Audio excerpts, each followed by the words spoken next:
Hey, it's Greg Farrar with the Catholic Worship Conference. This afternoon I wanted to talk to you about the idea of practicing with the metronome, both in your individual practice and also as you're rehearsing with an ensemble.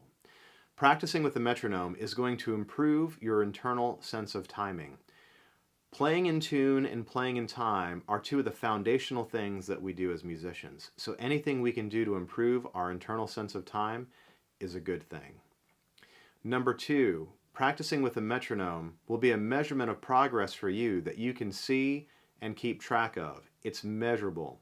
So as you start off with the metronome, if you're playing scales, for example, and you're starting your scales and able to play them at 60 beats a minute, playing quarter notes, over time you're going to find yourself able to start increasing the tempo on the metronome, and you'll be able to measurably see where you are growing as a musician. And that's a great thing to be able to keep track of and be able to measure how it is that you are growing.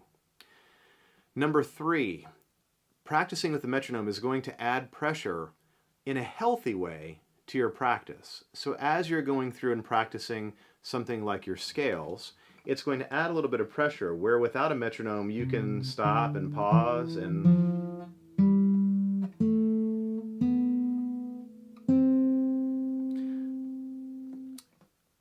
you can play a scale like that. By adding a metronome to it, it's going to add a healthy set of pressure to be able to keep up with that beat.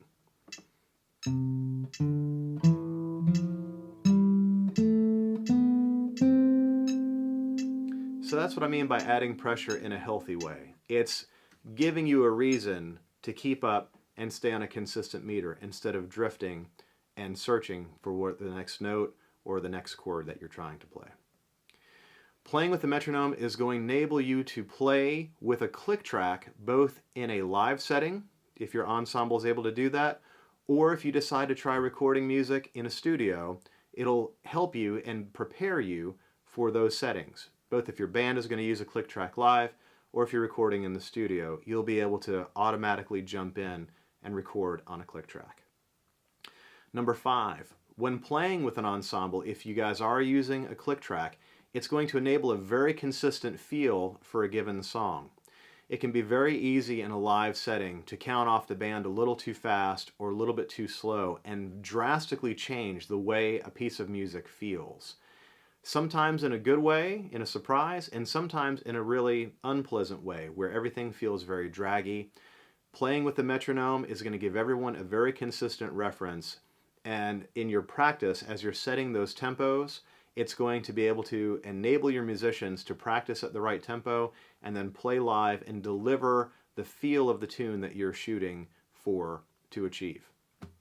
Number six, when playing with a group, we've actually found as we've run click tracks over time that it's very freeing to be able to run a click track.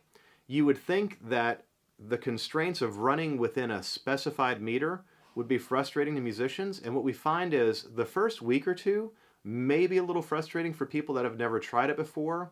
And then what we have found is that the people that are consistently practicing on a metronome find more freedom because there's no more wondering where the downbeat is. There's no more disparity over where we think the downbeat is, and it's very freeing in a wonderful way and very soothing to have that click track running and delivering a consistent downbeat. I have found for myself as someone that's leading music at masses and in worship events that having the click track running has been very soothing and very freeing.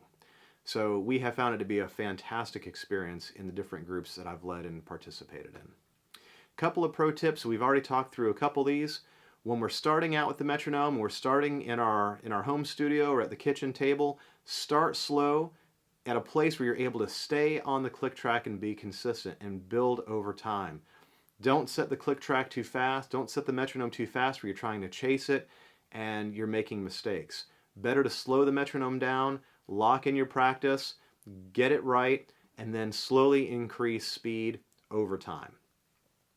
Another thing when practicing with a click track in our individual practice, eventually the click track should kind of disappear. The notes should be landing in such a manner that the click track in our ear is almost disappearing under the precision of the notes that we're delivering, or the rudiments if you're a drummer practicing with a click track.